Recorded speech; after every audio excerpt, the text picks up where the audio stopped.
sesuai dengan tata gereja dan peraturan pelaksana tata gereja, maka pada kebaktian minggu ini akan dilakukan pelayanan pengakuan iman dan sakramen baptisan kudus dewasa.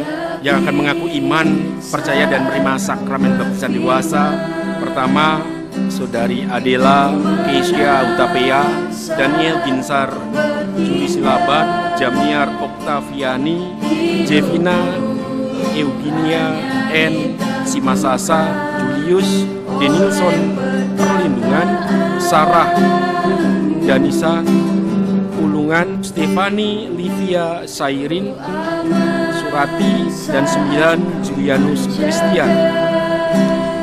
Percaya kepada Allah yang Maha Kuasa, langit dan bumi, dan kepada Yesus Kristus, Anak yang tunggal Tuhan, yang dikandung dari Roh Kudus, lahir dari darah Maria, yang memerintah di bawah pemerintahan Pontius Pilatus, disahkan mati dan dikuburkan, turun dalam kerajaan maut, pada hari yang ketiga akan lahir dari Allah, naik ke surga, dengan segala kanan Allah Bapa yang Maha Kuasa, dan menetap dari sana untuk menghakimi orang yang hidup dari mana. Aku percaya kepada Roh Kudus, gereja yang kudus dan am, persekutuan orang kudus, pengampunan dosa, kebangkitan daging, dan hidup yang kekal. Selanjutnya saudara-saudara dipersilakan menjawab pertanyaan-pertanyaan sebagai berikut. Apakah saudara menerima panggilan Allah di dalam Kristus untuk dengan karunia-Nya melawan dosa dan iblis, serta mengikuti juru selamatmu dalam seluruh kehidupan, serta mengakui Dia di hadapan manusia dan bertekun bekerja dalam kerajaan-Nya?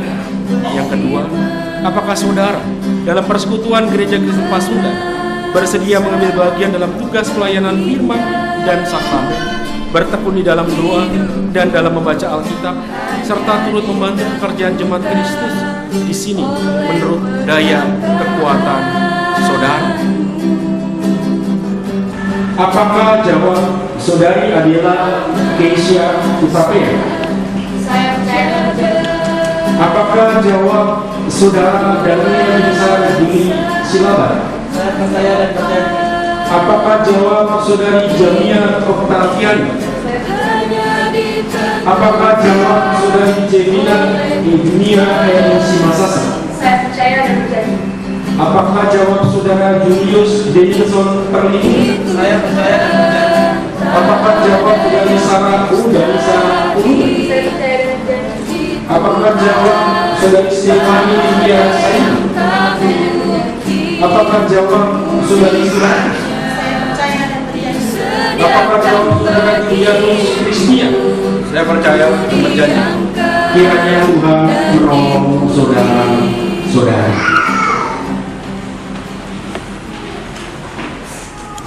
Saudari Surati, aku baptiskan engkau dalam nama Allah Bapa dan Anak dan Roh Kudus. Amin. Tetapi kasih setia Tuhan dari selama-lamanya sampai selama-lamanya atas orang-orang yang takut akan Dia dan keadilannya bagi anak cucu. Mazmur 103 ayat 17.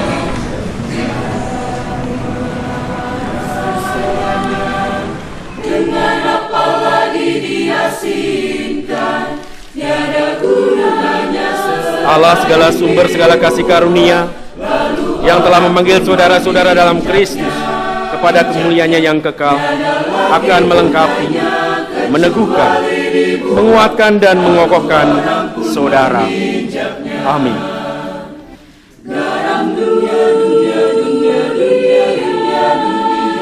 Kamu adalah garam dunia, garam dunia. Kamu adalah garam dunia.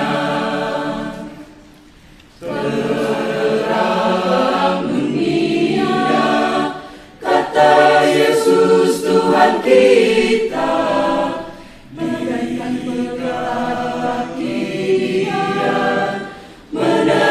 Berdasarkan pengakuan iman dan baptisan yang telah saudara terima, kami menyatakan bahwa saudara disahkan menjadi anggota gereja yang kudus dan am, serta saudara berhak untuk menerima sakramen perjamuan kudus. Jemaat yang dikasihi Tuhan, maka kami serahkan mereka ke dalam kasih saudara-saudara sebagai anggota menjadi satu dengan kita di dalam Tuhan. Dengarlah kata-kata yang Yesus ucapkan, "Aku memberikan perintah baru kepadamu, yaitu supaya kamu saling mengasihi, sama seperti aku telah mengasihi kamu. Demikian pula, kamu harus saling mengasihi. Dengan demikian, semua orang akan tahu bahwa kamu adalah murid, yaitu jikalau kamu saling mengasihi."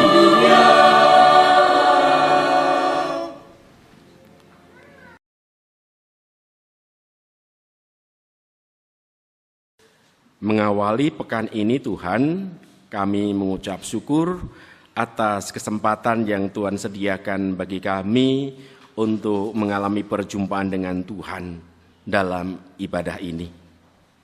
Kami pun mengucap syukur karena di tengah-tengah persekutuan saat ini, di tengah-tengah perjumpaan kami dengan Engkau Tuhan, kami diperkenankan untuk dengar-dengaran akan firman-Mu. Karena kami meyakini firman-Mu lah sebagai sumber inspirasi dan motivasi kami di dalam menjalani dan memaknai kehidupan. Bahkan jika dalam kebaktian saat ini Tuhan perkenankan gereja-Mu untuk menyatakan kasih dan anugerah keselamatan yang berasal dari Tuhan melalui sakramen baptisan kudus dewasa, kami boleh maknai dan hayati sebagai sebuah persekutuan. Kami sungguh-sungguh terus terpelihara oleh kasih Tuhan akan anugerah keselamatan yang Tuhan sediakan bagi kami. Dan kami pun menyambut dengan penuh rasa syukur karena sebagai jemaat-Mu Tuhan hadirkan orang-orang yang akan mengaku iman percaya dan akan ambil bagian dalam persekutuan, pelayanan, dan kesaksian. Sehingga sebagai gereja-Mu, kami akan semakin diperlengkapi untuk terus menyatakan kehendak-Mu. Dan kami pun memohon kuasa Roh Kudus melingkupi kami sekalian, sehingga kami sungguh-sungguh dapat menjadi pelaku firman-Mu. Dalam Kristus Yesus, firman yang hidup. Amin. Nasihat supaya bertekun dalam iman, Ibrani 12 ayat 1 sampai dengan 16. Karena kita mempunyai banyak saksi, bagaikan awan yang mengelilingi kita, marilah kita menanggalkan semua beban dan dosa yang begitu merintangi kita, dan berlomba dengan tekun dalam perlombaan yang diwajibkan bagi kita. Marilah kita melakukannya dengan mata yang tertuju kepada Yesus, yang memimpin kita dalam iman, dan yang membawa iman kita itu kepada kesempurnaan, yang dengan mengabaikan kehinaan, tekun memikul salib, ganti sukacita yang disediakan bagi Dia yang sekarang duduk di sebelah kanan takhta Allah. Ingatlah selalu akan Dia yang tekun menanggung bantahan yang sehebat itu terhadap dirinya dari pihak orang-orang berdosa, supaya jangan kamu menjadi lemah dan putus asa. Dalam pergumulan kamu melawan dosa, kamu belum sampai mencucurkan darah. Dan sudah lupakah kamu akan nasihat yang berbicara kepada kamu seperti kepada anak-anak? Hai anakku, janganlah anggap enteng didikan Tuhan, dan janganlah putus asa apabila engkau diperingatkannya. Karena Tuhan menghajar orang yang dikasihinya, dan Ia menyesah orang yang diakuinya sebagai anak. Jika kamu harus menanggung ganjaran, Allah memperlakukan kamu seperti anak. Di manakah terdapat anak yang tidak dihajar oleh ayahnya? Tetapi jikalau kamu bebas dari ganjaran yang harus diderita setiap orang, maka kamu bukanlah anak, tetapi anak-anak gampang. Selanjutnya, dari ayah kita yang sebenarnya kita beroleh ganjaran dan mereka kita hormati. Kalau demikian, bukankah kita harus lebih taat kepada Bapa segala roh, supaya kita boleh hidup? Sebab mereka mendidik kita dalam waktu yang pendek sesuai dengan apa yang mereka anggap baik. Tetapi Dia mengajar kita untuk kebaikan kita, supaya kita beroleh bagian dalam kekudusannya. Memang tiap-tiap ganjaran pada waktu ia diberikan tidak mendapatkan sukacita, tetapi duka cita. Tetapi kemudian ia menghasilkan buah kebenaran yang memberikan damai kepada mereka yang dilatih olehnya. Sebab itu kuatkanlah tangan yang lemah dan lutut yang goyah, dan luruslah jalan bagi kakimu, sehingga yang pincang jangan terpelecok, tetapi menjadi sembuh. Berusahalah hidup damai dengan semua orang dan kejarlah kekudusan, sebab tanpa kekudusan tidak seorang pun akan melihat Tuhan. Jagalah supaya jangan ada seorang yang menjauhkan diri dari kasih karunia Allah, agar jangan tumbuh akar pahit yang menimbulkan kerusuhan dan yang mencemarkan banyak orang. Janganlah ada orang yang menjadi cabul atau yang mempunyai nafsu yang rendah seperti Esau yang menjual hak kesulungannya untuk sepiring makanan. Sedemikian jauh bacaan firman Tuhan. Yang berbahagia adalah setiap orang yang mendengar firman Tuhan, memeliharanya di dalam hati serta melakukannya dalam hidup sehari-hari. Haleluya.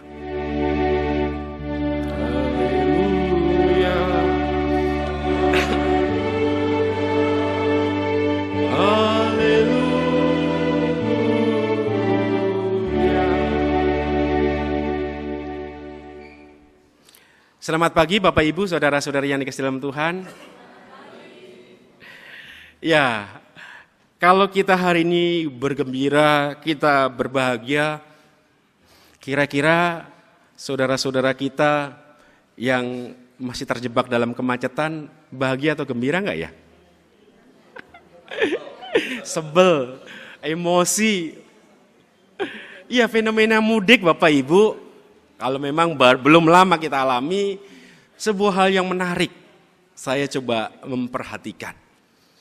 Padahal peristiwa ini tidak terjadi pada saat ini saja. Berulang, dan berulang. Mereka harus menghadapi tadi kemacetan, bahkan yang biasanya ditempuh tidak lama, oleh karena tadi kemacetan yang ada ditempuh sangat lama. Hari yang dijalani seakan-akan, waduh, kapan ya nyampe? Fenomena kemacetan, bahkan ada seloroh, kalau di dunia ada Brexit atau keluarnya Inggris dari Uni Eropa, maka dikatakan juga Brexit, kesengsaraan keluar di tol Brebes.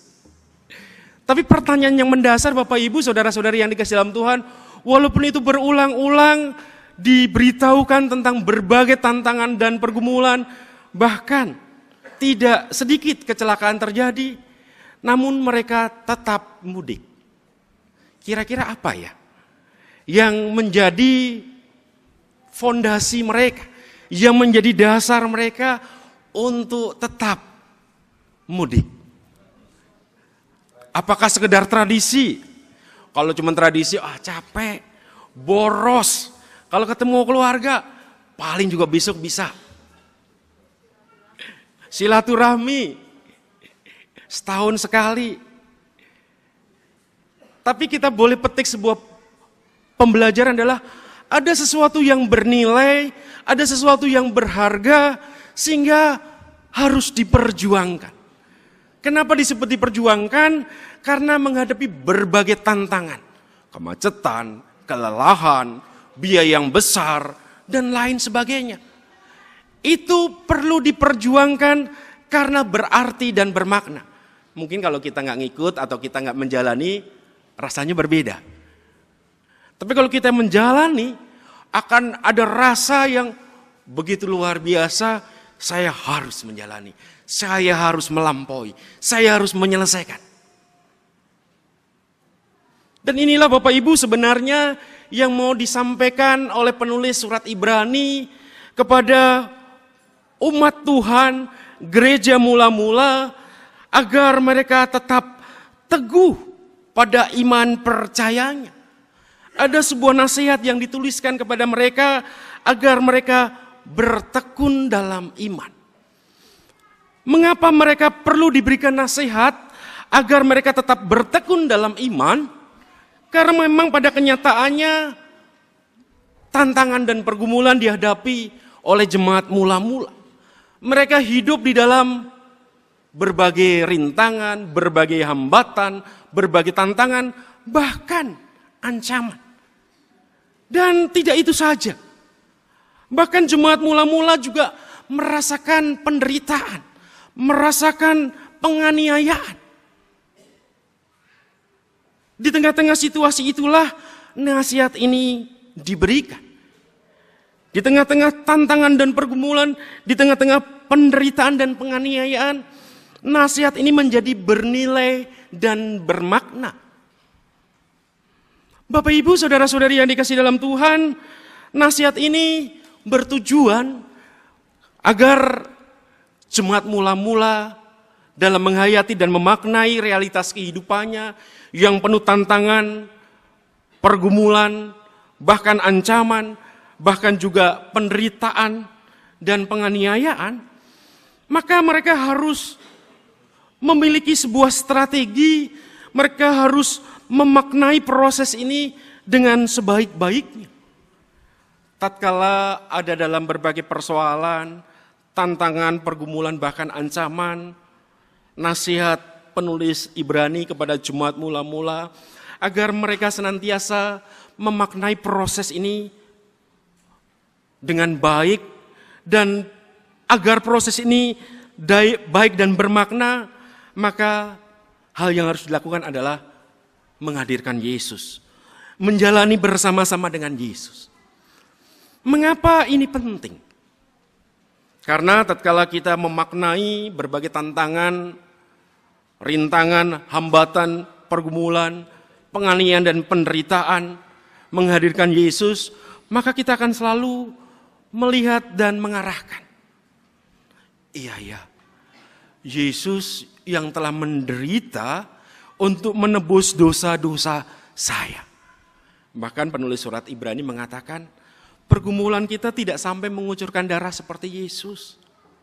Jadi tatkala kita menghadirkan Yesus dalam persoalan dan pergumulan, tantangan dan pergumulan, bahkan ancaman, penganiayaan dan penderitaan sekalipun, tatkala kita arahkan pandangan kita, tatkala kita hadirkan Kristus di dalam memaknainya, maka kita akan memperoleh sesuatu hal yang tentu berbeda, lebih bermakna dan lebih berharga. Kita akan semakin termotivasi, kita akan semakin diberikan inspirasi. Maka kitab atau surat Ibrani mengatakan juga nasihat ini diberikan agar jemaat mula-mula tidak putus asa, bahkan meninggalkan imannya.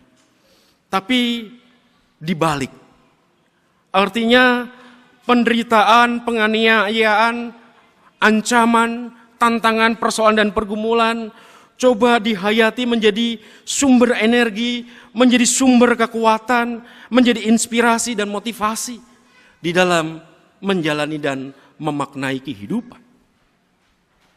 Bapak Ibu, saudara-saudari yang dikasihi dalam Tuhan, kalau kita baca dalam sejarah gereja mula-mula, Kristen itu kan pada awalnya sebagai cemooh, sebagai hinaan, pengikut Kristus. Atau mungkin kita pernah saksikan anak-anak kita dalam pergaulannya, jangan berteman dengan orang Kristen, dia Kristen. Itu kan cemooh, hinaan. Tapi di balik itu terus diberikan penghayatan dan pemaknaan, dan pada akhirnya sebagaimana yang juga kita maknai saat ini, yang dulunya olok-olok, yang dulunya hinaan, namun berubah menjadi sebuah kebanggaan. Penderitaan, penganiayaan yang terjadi benar, sebagaimana yang dikatakan surat Ibrani menghasilkan duka cita.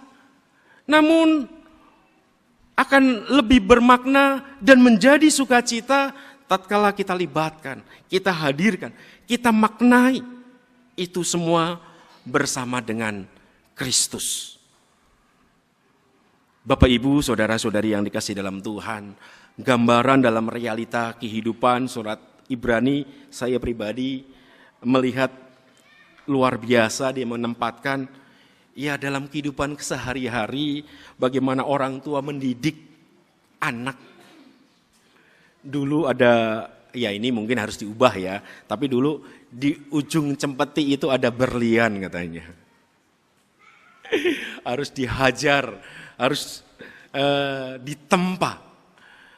Dihajar, ditempa, mungkin dalam kehidupan saat ini, dalam pendekatan pengajaran bukan diartikan pada kekerasan, tapi kedisiplinan, membangun komitmen, memang perlu kerja keras di sana. Tapi saya tetap nggak setuju dengan kekerasannya. Tapi bahwa dia harus disiplin, dia harus bekerja keras, dia harus berjuang, ya. Ini yang sebenarnya menjadi menjadi warisan turun-temurun dari orang tua kita dahulu, sekarang dan terus-menerus. Dan ini yang sebenarnya mau diberikan pesan oleh penulis surat Ibrani. Jadi menghadapi tantangan dan pergumulan, rintangan dan ancaman, bahkan penderitaan dan penganiayaan, sebagaimana sesungguhnya kita mau dibentuk menjadi pribadi-pribadi yang tangguh. Bapak Ibu, saudara-saudari yang dikasih dalam Tuhan, aku berjanji karena anugerah-Mu, sebenarnya itulah yang mau kita maknai. Kita mau dibentuk sebagai pribadi yang tangguh dengan beberapa tahap atau beberapa makna yang perlu kita dalami bersama-sama. Bapak Ibu, saudara-saudari yang dikasih dalam Tuhan, kalau aku berjanji karena anugerah-Mu, maka bicara tentang berjanji, bicara tentang sebuah komitmen. Sebuah komitmen akan semakin kokoh, akan semakin kuat tatkala diproses atau jalan dalam sebuah proses. Proses yang dimaksud adalah tadi realita kehidupan. Realita kehidupan yang penuh tantangan, pergumulan dan persoalan sebagaimana yang digambarkan di dalam surat Ibrani ini sebenarnya mau mengajak jemaat mula-mula dan juga kita sekalian sebagai orang percaya saat ini untuk memperjuangkan dan mempertahankan anugerah keselamatan. Mungkin kita bisa balik pertanyaannya, mengapa anugerah keselamatan perlu kita pertahankan, perlu kita perjuang? Karena anugerah keselamatan begitu penting, begitu berarti, begitu bermakna buat kita. Tadi kalau belajar dari orang-orang atau saudara-saudara kita yang mudik, kalau dia tidak punya keteguhan hati, mungkin dia macet, udah Cikampek belok kiri balik lagi pulang. Tapi tidak, ternyata mereka tetap setia, tetap kokoh pada imannya, mereka tetap mengarahkan pada tujuan.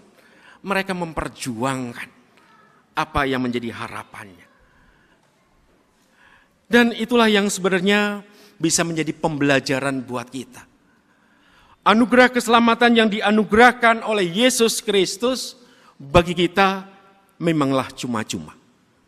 Diberikan begitu saja buat setiap kita. Namun itu bukan murahan. Itu dibutuhkan perjuangan untuk mempertahankan. Berjuang di tengah-tengah tantangan, pergumulan persoalan, bahkan penderitaan dan penganiayaan. Di sanalah arti dan makna perjuangan semakin dalam. Dan tatkala itu kita hayati, kita maknai, maka kita akan tumbuh sebuah karakter yang tangguh. Kita akan menjadi pribadi yang kokoh pada keteguhan iman percaya kita. Dan selanjutnya, tatkala kita bisa lulus, bisa selesai, bisa melewati. Jadi kalau tadi orang Lebaran memaknai hari kemenangan sebagai sebuah kemenangan yang sejati jika dicapainya dengan sebuah perjuangan. Sama juga cinta, katakanlah gitu. Kalau cinta, untuk memperoleh cinta gampang aja, rasanya makna cintanya semakin berkurang. Tapi kalau kita memperoleh sebuah cinta dengan perjuangan, wah luar biasa makna cinta itu. Nah, perjuangan inilah Bapak Ibu, saudara-saudari yang dikasih dalam Tuhan, yang terus-menerus diingatkan bagi setiap kita orang percaya. Menjadi orang Kristen, menjadi pengikut Kristus yang tadi keselamatan diberikan cuma-cuma anugerah dari Allah. Di dalamnya kita harus terus berjuang.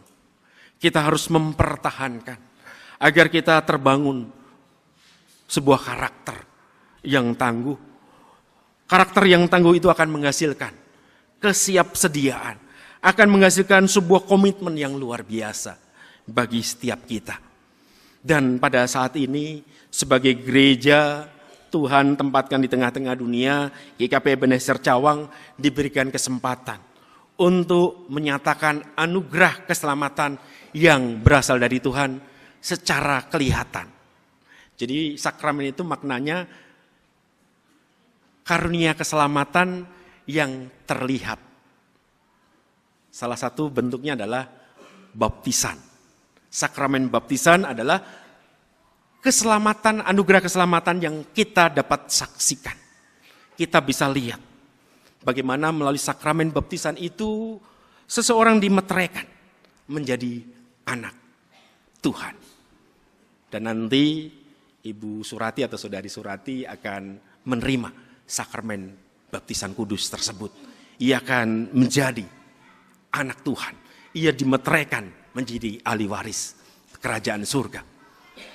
Dan kemudian juga ada anak-anak kita, saudara-saudara kita yang sudah melalui sebuah proses katekisasi, mereka akan semakin teguh pada iman percayanya, di mana para orang tua mereka dahulu menyerahkan mereka untuk menerima sakramen baptisan anak, dan sakramen itulah yang sebenarnya dihidupi, dijalani, dan pada akhirnya dia mengikrarkan janji. Bapak Ibu, saudara-saudari yang dikasih dalam Tuhan, katekisasi yang dijalani oleh mereka adalah sebuah proses belajar tentang iman percaya. Kenapa itu sebagai sebuah proses? Ya mungkin saja waktu kanak-kanak dia tidak tahu apa sih arti keselamatan. Namun dalam perjalanan waktu ia semakin menghayati, bahkan dalam proses katekisasi mereka semakin dibukakan seterang-terangnya. Makanya disebut Sidi, itu kan Purnomo Sidi, bulan purnama yang seutuh-utuhnya, bulan dalam keadaan sebulat-bulatnya, maka itulah yang sebenarnya menjadi harapan. Tatkala anak-anak kita mengaku iman percaya kita, mengaku Sidi, maka dia memiliki ketekatan yang bulat, pengakuan yang utuh. Untuk sampai pada pengakuan yang utuh dia harus belajar. Jadi pengakuan iman percayanya tidak ngawang-ngawang, tidak abstrak lagi, namun sebagai sebuah pemaknaan, sebagai sebuah keyakinan. Maka keyakinan akan menjadi sebuah keyakinan belaka tatkala tidak dihidupi, tidak dijalankan. Dan ini yang sebenarnya menjadi inti dari surat Ibrani. Jadi inti iman percaya mereka akan semakin konkret saat mereka diperhadapkan dengan berbagai persoalan dan pergumulan. Tantangan bahkan penderitaan dan penganiayaan. Mereka akan semakin sempurna iman percayanya tersebut. Dan iman percaya yang sempurna inilah yang sebenarnya pada akhirnya membangun sebuah komitmen, janji iman. Janji akan iman percayanya akan tetap dipegang teguh. Walau ada begitu banyak tantangan dan pergumulan kelak dihadapi. Jadi mereka mengaku iman percaya saat ini, tentu kita berdoa, kita menjadi saksi-saksi pengakuan iman mereka. Mereka berjanji di hadapan Tuhan untuk tetap teguh pada iman percaya mereka. Mereka akan hadapi berbagai tantangan dan persoalan di hari-hari yang akan datang. Bahwa Dalam proses katekisasi, ya mungkin nanti tanya Bapak Ibu ke anak-anaknya, kita buka selebar-lebarnya. Mengapa sih kita harus menjadikan Yesus Kristus sebagai Tuhan dan Juru Selamat? Bukan kata orang, tapi menurut saya pribadi. Agar itu menurut saya pribadi, saya harus dalami, harus hayati, harus maknai, dan juga hidupi. Kami sering tanyakan, refleksikan, coba. Pertanyaan-pertanyaan reflektif seringkali kita ajukan dalam kehidupan mereka. Mungkin untuk yang dewasa ini kita menggunakan buku Bapak Andar Ismail, Selamat Mengikuti Dia, 33 renungan yang sangat luar biasa yang bisa memberikan inspirasi. Ternyata beriman pada Kristus itu tidak berjalan dalam ruang hampa, tanpa persoalan dan pergumulan, tapi justru kita diperhadapkan dengan berbagai tantangan dan pergumulan. Tapi tatkala mereka selesai itu, maka mereka akan membangun sebuah komitmen. Komitmen itulah yang sebenarnya menjadi penghayatan. Aku berjanji. Itulah komitmen yang akan mereka bangun. Komitmen seperti apa? Yesus Kristus sebagai Tuhan dan Juru Selamat. Karena tatkala kita mengimani Yesus Kristus sebagai Tuhan dan Juru Selamat, maka kita disediakan kehidupan setelah kehidupan saat ini. Keselamatan yang Tuhan anugerahkan. Kalau prosesnya, jadi beriman itu adalah sebuah proses. Beriman itu adalah pengalaman hidup. Jadi Bapak Ibu, kalau kita beriman, melepaskan kehidupan, maka kita perlu pertanyakan keberimanan kita.